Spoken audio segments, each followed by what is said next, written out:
Peace and blessings to everyone who took the time to stop and listen to this PSA. What I want to talk to everyone about today, whether you have children or not, is about not giving up on your children. Nowadays, things are so hard for kids. They're being subjected and bombarded by all this propaganda, by all this promotion, um, things on social media, things with their friends, school, and then the pressures of home life where they have the expectations of parents. So now what we have to do is start supporting our children. I noticed a lot of people have been posting videos of people having trouble with their children, and people are recording this. Like they're recording their children, uh, their interaction with them. For instance, one recording where a mom is confronting a daughter who's sitting on the steps with the dad, and the child cusses the mom out, and the dad co-signs. He's sitting on the steps drinking a beer, and they walk away. Now, a lot of the content creators that reposted, used that in a video, stitched it, they're promoting that people just wash their hands of their own children, that they give custody over to this, you know, public intoxicated dad who's allowing a child to disrespect the mom. And I'm sure he was probably angry or something. I'm, speculating, but that's something that, you can see anytime, any day. But my point is that the child is acting like that because the child is hurting inside. We got to understand that the child that is hurting, the child that is confused because they got all this pressure on them from life in general, they need help. That's the bottom line. They need help. And I've been there, done that, and still doing it to this day. But I refuse to give up on my children. I refuse to. We have to take responsibility as an adult. When you decide to have children, you have signed a contract, a blood bond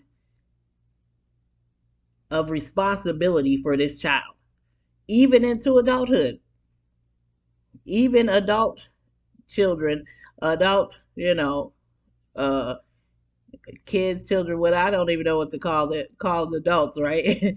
They even need support still. They need advice.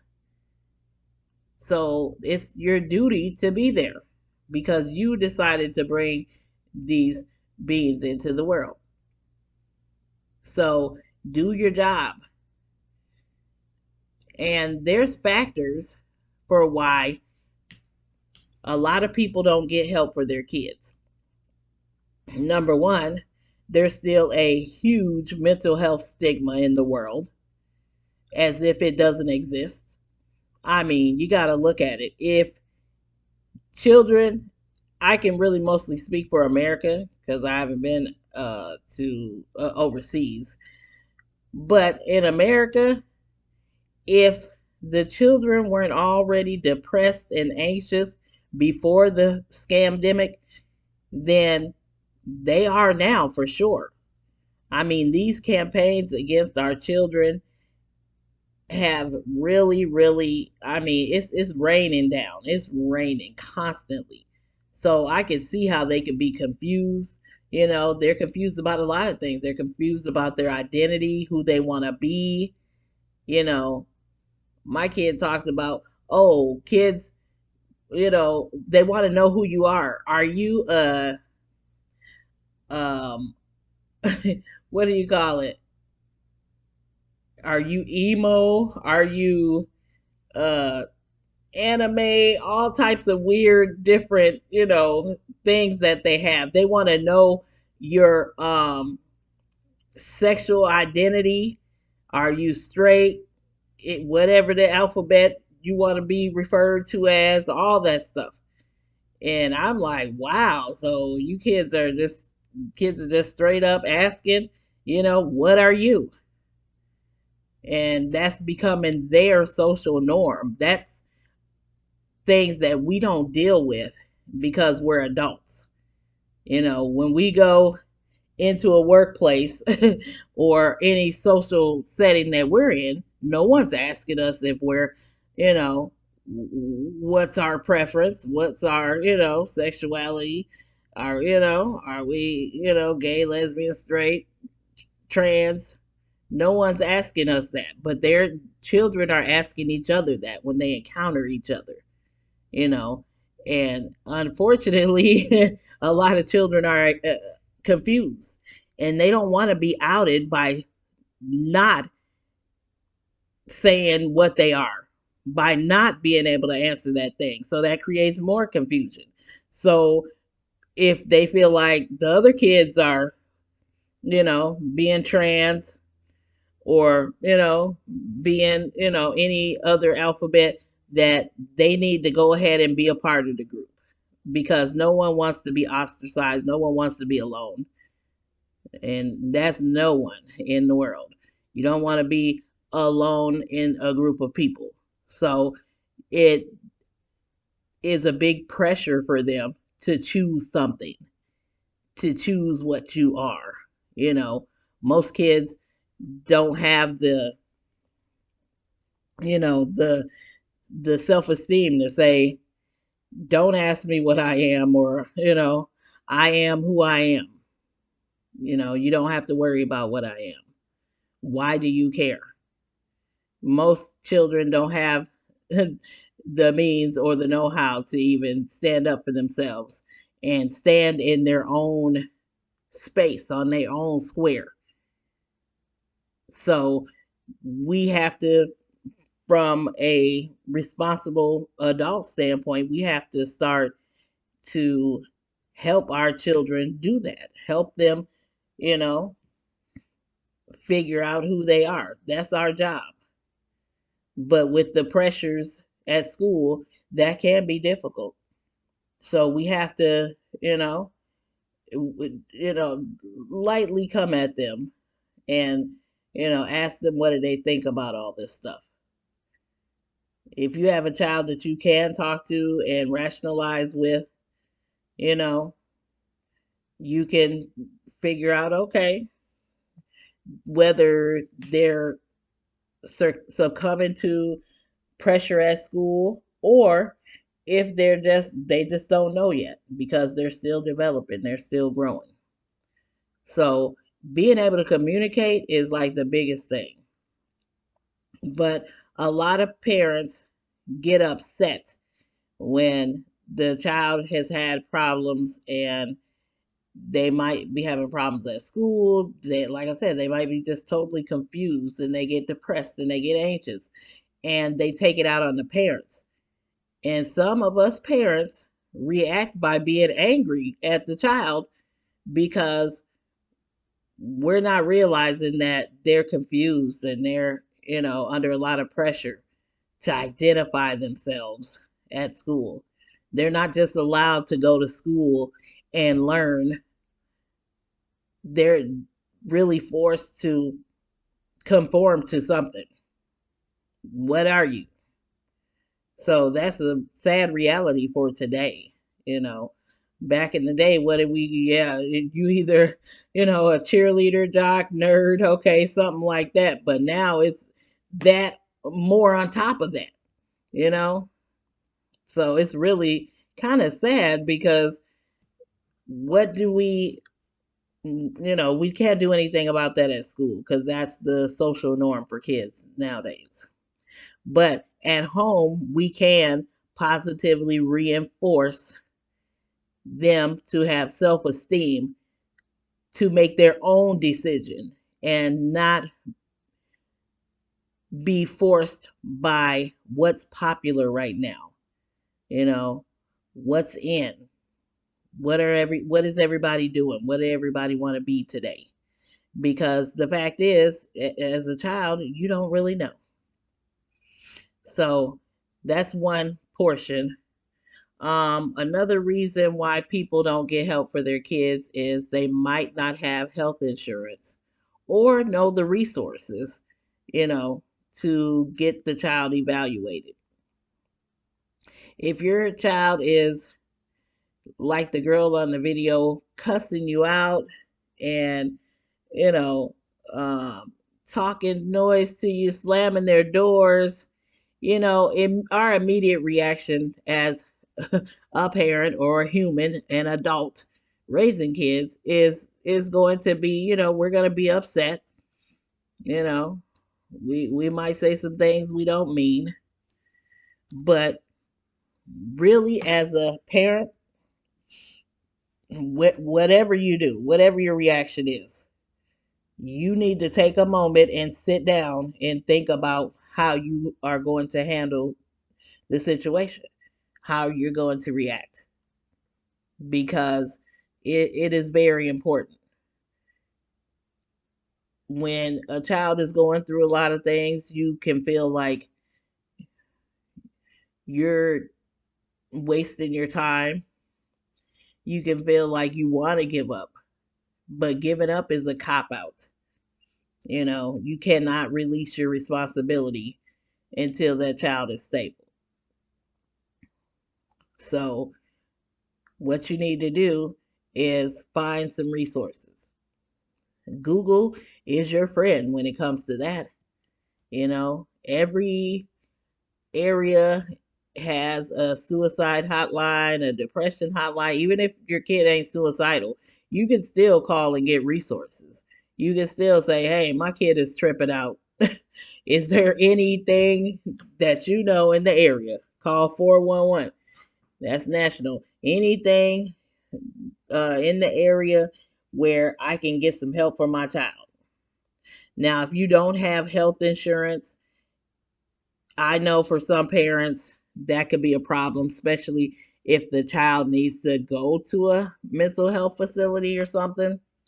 But what you can do is start at the hospital too. Every hospital has someone to be able to evaluate the child so that they can kind of either steer you in the right direction, refer you, to a another hospital where they can have an inpatient stay and further evaluation with a psychiatrist. And that's one good way of getting help. So you don't know the resources, they're there. A hospital, 411, any depression or suicide hotlines, warming lines, stuff like that is going to have resources for you. So that's step number one. Now, a lot of times parents are just lazy. It's exhausting fighting with kids. It's exhausting, but you can't be lazy. You can't be lazy. Just like when your baby was born and you had to get up in the middle of the night, feed them, change them, it's still the same. Just because they can put some hot pockets in the microwave, pop some popcorn, or heat up some chicken nuggets, until you get home from work or whatever, that doesn't mean they can fully take care of themselves.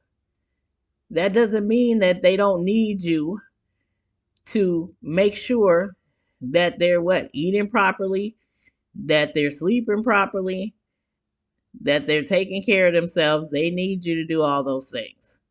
I know it is exhausting, especially if you got to work and come home, cook, clean, worry about a child, and all they want to do is play video games when they're at home or talk to friends. But it is a lot. Parenting is a lot. But this is the part, just like any relationship, where you have to work at it.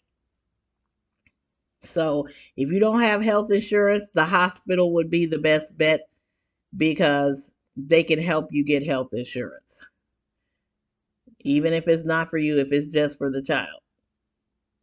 So that's no excuse. Um, and if the child does need to be, like I said, in an inpatient facility, then you can still figure out a way to pay for it. And you have to do the aftercare too. If you don't do the aftercare, you're not going to be able to reinforce um, the changes that they made while in the inpatient care. So, yeah, this is work. This is work. And we got to do it. So, don't just throw your kids away. Don't just say, I'm done. I'm washing my hands. Don't kick them out the house. It's rough. It's hard. But I don't understand how somebody can do that. If your kid's out on the street, you're going to worry about them so bad. If you love them, you're going to worry about them so bad and what could happen to them. I don't care if you think they can take care of themselves. If they're in a stressed, depressed mental state, their their decision making is already not mature. So it's going to be even more immature if they're out on the streets by themselves in a negative state. So, yeah, I don't know if these content creators have children or not, but yeah, they're giving the wrong advice, and so does a lot of people in their comments saying, "Oh, you should just, wash your hands of them, give them to the dad, do this and that." It doesn't matter if they go with the mom or dad, whoever has the children, or if both of you have the children, you need to both make sure that this child gets help. And you might need help for yourself too, especially if, you know, you're becoming angry and not willing to find solutions to the problems. This is something that's going to help your child grow up and be an adult who can actually take care of themselves, be a safe adult, a responsible adult, and then they'll know how to handle their children. You want your kids to be better than you. You should. You should want your children to be better than you, to be in a better position when they get older. If you don't, you probably shouldn't have had children, but you can't go back and do it over. So we're starting from right here. Children deserve to be protected. They deserve respect as well as giving respect to their parents. But we really, really need to take this seriously because if we are not in a good position with our children, communicating with them, keeping them honest and open, then we're going to find things out about them too late to where we can't help them. You need to look for the signs. What signs? What are they doing in school? What's going on? Do you even ask your kids how was their day? Talk to them about, friends and what's going on with them. I want to know everything so that I can provide the best support for my child and get any help that they might need so they can grow up and be a healthy, successful adult. An adult that you don't, have to do much but congratulate them on their strides. And they can have you some healthy grandbabies or whatever. Have them, adopt them, however. Then you can be a happy grandparent. But for those who don't have children, children were the best thing in the world that happened to me and that I've done. I would not change that for nothing. And me helping my kids when they needed that help, not giving up on them, man, it made them so much stronger. I mean, I am so happy and so proud. It made them so much stronger. you know. I mean, to know that you've raised kids and they're not the status quo. They're not, on drugs. They're earning a living for themselves and they're healthy. And man, it really, really, it makes you feel good. So there are rewards to reap at the end of parenthood, at least in your greater days of parenthood, once they grow up all the way, once their brain is fully developed, right? So please do not listen to these people out there talking about, throw your kids away, wash your hands of them. Don't listen to that. Now that's that reaction that I was talking about, and that shows that you as a parent or a person needs help. Now I understand that, like, oh, I'm not taking that mess from a kid, but how are you going to deal with it? You have to deal with it strategically. You have to deal with it in a extra mature manner above and beyond a child. You have to really show yourself as an example, number one, an authority, but support. And the child, once they see you won't back down, they'll know right there that they have to listen, they have to bow down, they have to do what you say. But you just can't give up. It's hard. It's a rough road sometimes. I hope that everybody has a easy time raising their kids, but it's just not always like that, especially nowadays. Kids are, going through a lot. So get help for your kids, get help for you if you need it. Family therapy, you got to figure this out. But you can't just put your kids out. You can't just, leave them. They deserve to have someone that cares about them enough to go through the hell to come out right. And if you don't have children and you're watching this and you know a child that's struggling, do your best to help them too in any way you can. If you're in a good position in life, just let them know, hey, I went through the same thing, or I've seen people go through this and I'm here for you, because that's important. If they know that they have support, they will thrive. They will do a lot better in life. So I just wanted to send that PSA because I don't want people confused about that, thinking you should give up on your kids. So until next time, peace and blessing.